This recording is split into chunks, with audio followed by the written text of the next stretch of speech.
Ball's in your court. All right. Welcome all to the planning session.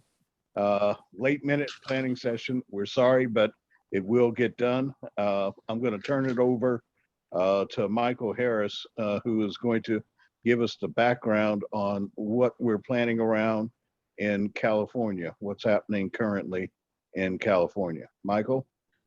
Yes, welcome all. The idea that National Buffalo Soldier Day 2021, the theme is Eye on the Future. And that comes from Renata Young, who is the president of the Charles Young Foundation. The matriarch, the bloodline of Charles Young flows through her and her daughter, Ravi, who both of them young ladies are attorneys. Renata also is the deputy controller at Columbia University. And Ravi is, well, I'm not sure where she's at right now. She's a lawyer somewhere on Wall Street. And their bloodline is Colonel Charles Young.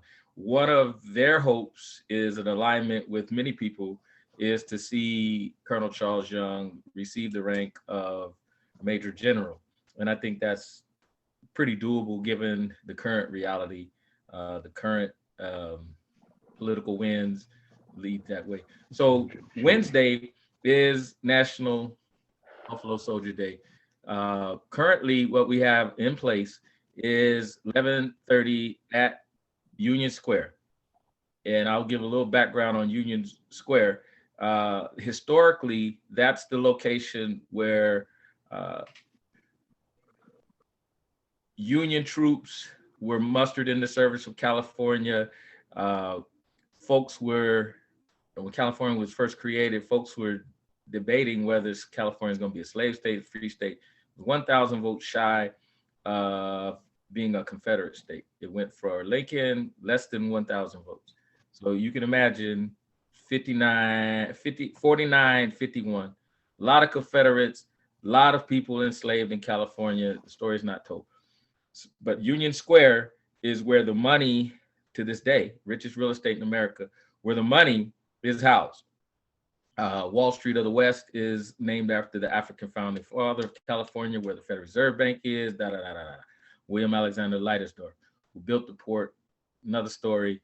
But Union Square, sacred place, where Dewey Monument in 1903 was dedicated. And atop of Dewey Monument is a Greek goddess statue of Nike, the goddess Nike. Again, the honor guard was Charles Young and the Buffalo Soldiers, who were given that assignment at the Presidio because they, the Buffalo Soldiers, saved Teddy Roosevelt behind in the war, the Rough Riders in Cuba. And so the idea that they got that assignment to become the first park rangers, protecting both Yosemite and Sequoia.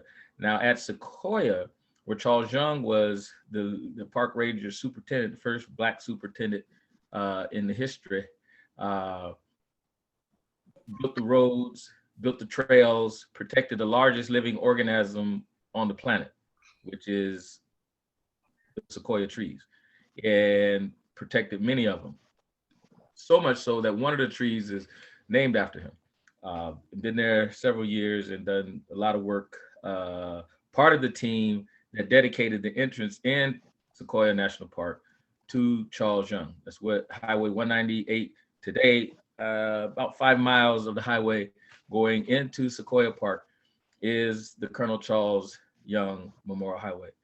So the second part of Wednesday is at the Presidio of San Francisco. There's over 500 Buffalo Soldiers buried in San Francisco. One of the soldiers was a Congressional Medal of Honor winner, and ironically enough, his grave marker somehow has disappeared, and we're unraveling what happened. Last year we were there with Buffalo Soldiers, and I told him, I said, the grave is gone, y'all, stop looking, it's right here, let's find somebody else. So, you know, big the Buffalo Soldier. They're like, no, you got it wrong. You don't know where it is. So folks fanned out all over the park, couldn't find not one Buffalo Soldier because the computer that has, the maps and all that to say where people are was down. And folks weren't confident in my memory because it doesn't show, it tells you what grave, name on the grave. It tells you what unit you're in. And it says, most cemeteries for veterans, that's all it says. And it gives you an indicator of your faith. But it doesn't say if you black or white. If you don't know the unit, you don't know the name, you ain't gonna know whether they're black or white. And given that, they're Buffalo Soldiers, there's only 4 units. You were cavalry in the 9th or 10th, or you were infantry in the 24th or 25th. It's just that simple. And if you don't know that, you're not gonna know that they're black. So that is in place. The National Park Service is, they're going to be at the Presidio in highlighting and showcasing that. It's documented, and they're advertising it now. We had a conference call last Friday. But the Union Square, they're going to be there. They're just not, they're not as confident being able to control the narrative in a public space. They'll be there, but they're not promoting that as they should. But that's okay. And it gives us the opportunity to control the narrative and do what we want to do. And we want to do that anyway. It was we invited them to our party. They didn't invite us. The last 4 years, we have been pushing the envelope. They weren't intending on doing anything. But when we say we're coming anyway, they've been, I will say, as much as they can during the last administration, supportive. Currently, they've cut the staff. They had 25 and now they're down to like 4, and they're singing the blues because of COVID. But it's not going to stop us. The reality is, and Herschel will talk about this a little more, I'm sure, because of the executive order 13895, they are under a mandate to do much more. What we're adhering to is the 2019 Congressional Buffalo Soldier Study, the recommendations coming out of that 82-page document.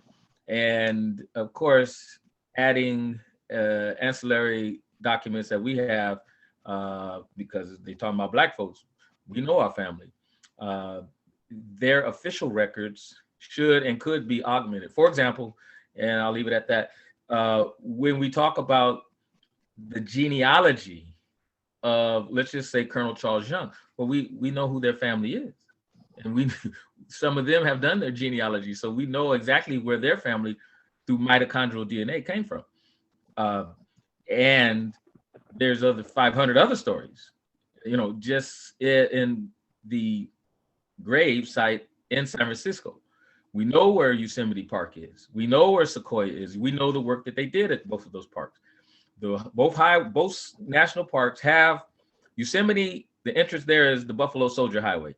The entrance into Sequoia is the Colonel Charles Young Highway. And that's very significant because these are Republican districts with significant past members and current members that don't have a problem honoring Black folks that served under the colors.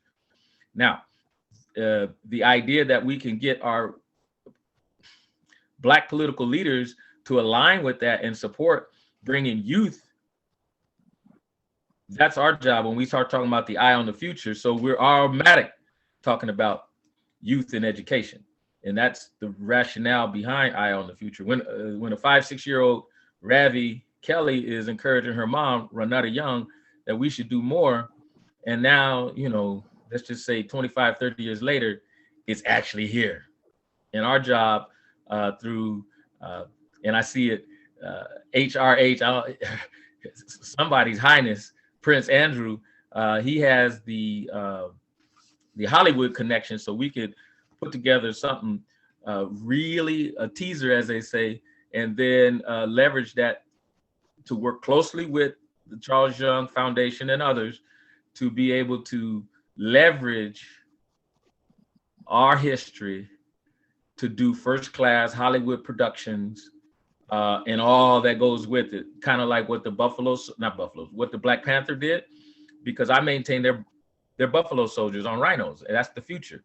And we go back in the past, you know, my blood brother is in Egypt right now. Us on horses is nothing new. That's what, long before the Egyptians was in horses, you know, we've been riding horses. Brothers get tired of walking. Africa's a big place. You ain't gonna be walking if you got a horse. So I'll leave it there, and I'm definitely open to having any sort of way to magnify what's already in place, connecting with the National Buffalo Soldier story out of Colonel Charles Young house in Ohio, Young's home, as well as, you know, West Point in New York, and where Colonel Charles Young was attaché in Liberia and on assignment in Nigeria. The story is already there. We just have to connect the dots. So in connecting the dots, we had planned to have this conversation earlier. I appreciate all that are on the call.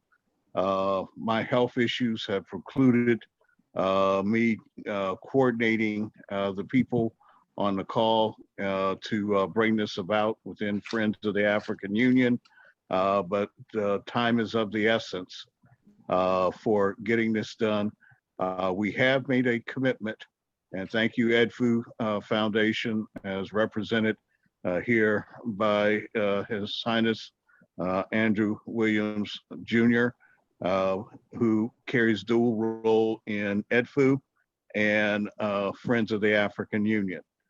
So within the context, EDFU has agreed, to host the webinar starting at midnight Pacific time tomorrow, and running through what time, Andrew? I know we have our call at 7 p.m. Eastern time, or 4 p.m. So what time are we running this through? There's a previously scheduled meeting on the webinar. I think it's 6 p.m. Pacific time tomorrow. So we're running it through 9 o'clock tomorrow, Eastern Standard Time. Okay, and so that's true, right? Yes, I've already booked the time. But right. what I'm suggesting is that we expand our vision, because as I understand it, July 28th is also the formal enactment of the 14th Amendment. That's my understanding. Yes. And if that's the case, the reason why I suggested we begin at 12:01 is because that's actually 8:01 in Nigeria. So if we choose to, we can actually create a program that would begin with describing the relevance of the emancipation of us here in the African diaspora, but how that relates to the entire African diaspora. And again, Michael, I'm suggesting that we consider this to be part of the International Decade for People of African Descent, and go ahead and just make the narrative what we choose for it to be. Yeah, we have permission, Michael, to submit, tomorrow. We can submit this as an event as part of the International Decade of People of African Descent, as a function to set this up so that it would be in the agenda for the 28th, and we grab the 28th as a day for next year through the end of the International Decade in 2024. Yeah, I'm definitely all in that, and I'm hearing. I talked earlier with my blood sister, Dr. Colette Harris Matthew. She is a PhD in curriculum design, and she is trying to rein me in, as most of y'all do, is to put it on the curriculum. Because if we can't, conceptualize it to where people can understand it, because we start talking about colored troops, Buffalo Soldiers, 14th Amendment, it makes sense to us, but most people don't know what color troop is. Sure don't know how the Buffalo Soldiers started, and then the time between it it flows well, we can do, we should do it. We have to do it. But the idea that we need some folks on board that can do that and make Well, sense. that's why we set it up on the 28th. Okay, we have the National Park Service. They've already had the study done. Right. Nobody knows about the study. Right. Nobody knows about the narrative with Roosevelt. Okay, nobody knows about the graves, and very little people know about Colonel Young. Okay, Right. In terms of that, but what we're doing is we're ringing the bell. Okay, on the 28th, 2021, to include this as part of the narrative study. Okay, for 400 years of history of Black folk in America, and in particular, you all in California, because of the Reparations Committee plan of work study that started July 9th. Right. That FAU is focused on the economic model, and Colonel Young, throughout his career as a diplomat, that's what he was in when he was in Liberia. And we'll find the functions of his orders to go from Liberia to Nigeria. That's a research study. Okay, so that's the type of thing that we can do based on oncoming, as you said, he's a West Pointer. The Black general who's in charge of West Point, okay, the reach out, I'll make that reach out tomorrow. Okay, I don't expect that we will get a lot of buy-in at this late date. Oh no, they're ready. And the reason I say that is, yeah, they're ready. And there's what's called the Buffalo Soldier Field, still in active. It's still in use, as well. So as you've contacted somebody at West Point? I personally haven't. We had enough on our plate, but the Yeah, family, I know. the family has, and Brian Shellum, who's the top, scholar writing the Buffalo Soldier story, several books. He has, as well as Sheldon Johnson, who is, who had President Obama in Sequoia National Park, as well as Oprah. They have talked to him, but they're ready. They need, because of COVID, they've been given a pass because of the 2019 Buffalo Soldiers has just sat there. So we can begin to pull the covers back. Go ahead, Prince, Andrew. Just housekeeping notes. Yeah. We're using this Zoom because there was another scheduled Zoom on the pro account. Okay. So in 40 minutes, we're gonna stop and start again, just to let you know, right? Okay. But secondarily, the first Black quarterback from West Point is Gerald Bennett. So I've invited him to this call. And also General Arnold Gordon, the retired Brigadier General Arnold Gordon Brake. I do a monthly event with him on first Fridays. So we have access to people who may be able to contribute their time. But Michael, keep in mind, the idea is that we don't actually have to do everything on July 28th, but we do have to have an outline of what needs to happen. So I hope today what we can do is map out that time, because the more pre-production we can do, the less post-production we have to do. We may be able, if you have access to films that are in the public domain that we can rebroadcast, we could actually begin to plan and find out what they are, how much time there is. We could plan to play all those things. We don't have to limit ourselves to those people that know about what we're talking about. We need to treat this as, this is our thesis, and we're delivering a thesis, and we have available content that can flush out that thought. That's my thought. Okay, I'm with that. Go ahead. Yeah, so let's along that thought. Okay, let me ask a couple of questions. Sheldon Johnson. Okay, where is he in terms of the contact to be able to talk to him to bring him in? He is. He's working from home, and he's available. I talked with him. What is today? Today's Monday. No, what is today? Today's Monday. So I talked to him on Saturday, and he's waiting. He's ready. All right. Yeah. So Herschel, that, excuse me, Herschel. yeah. But before you got on, Aaron had some very important information that he shared. So Yeah. Aaron, if I could ask you to do your Hollywood do-over now, please. Yeah, Herschel's well aware of the project. Go ahead and give it. But this is for documentary purposes. Yeah, so I worked at Arlington National Cemetery from 2011 until 2016, just past the election.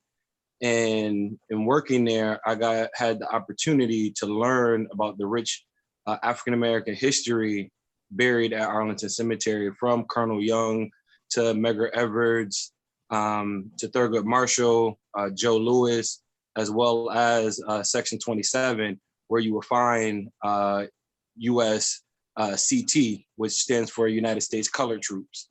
And so there's plenty of history that we can tag along, as well as over 24 Black Medal of Honor recipients and Tuskegee Airmen, but also to highlight the Buffalo Soldiers and the contributions in California. There are some folks from California who received the Medal of Honor for their duties in fighting the Native Americans. And so we have a lot of Black history at Arlington, and I had the opportunity to let a couple of Black generals know about our history that they were unaware of. They were literally intending to drop their families off, and they had no intentions of going through there. And once they knew of the history, a 2-star general found out that Benjamin O. Davis, who was the first Black general during World War II, he's buried there, as well as his son, Benjamin O. Davis Jr., who was the first Black admiral. So, that'd be something that we can grow into a larger platform, that we can look into the African-American history as well as Native American history and Hispanic American history on Arlington, and that we can grow into that. Also notable Tuskegee Airmen that is buried there is Melvin Whitfield, who was an Olympian, Marvelous Mel. So he held the record for the 400 meter, as well as for the US record and the world record at a point in time.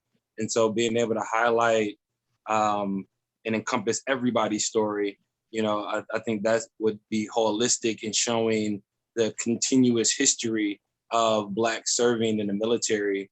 And if we could get the focus or get the start through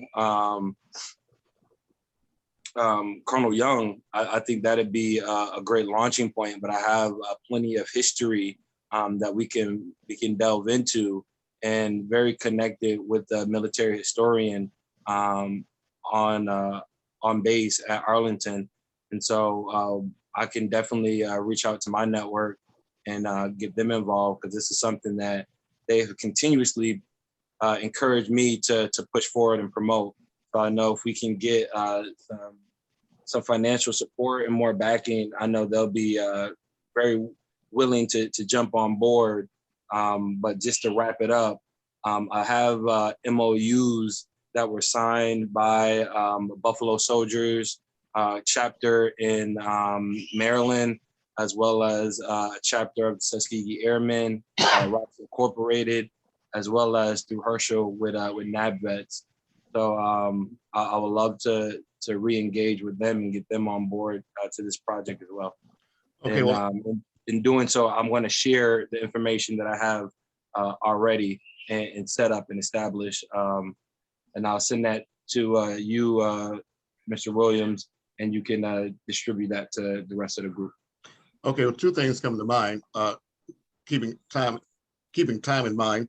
In the first place, I would ask you, Avon, if you would consider drafting out a storyboard for the July 28th that would give us a timeline. And secondarily, because we're talking about the East Coast being 3 hours ahead, even if we start at midnight our time on the West Coast, 6 a.m. here is 9 a.m. there. So technically we could, if we choose to, begin to highlight those. Well, let's look at Liberia. I mean, the timeline, I don't have it in front of me, but if we look at a global map and we think about starting at midnight our time, 12:01, that's 8 a.m. in Lagos, I believe. It may even be 7 a.m. in Liberia, I'm not sure. But I think it's important if we take a look at the entire map that we have to work with and kind of go from there, timeline wise. But that ball is your court, Abram.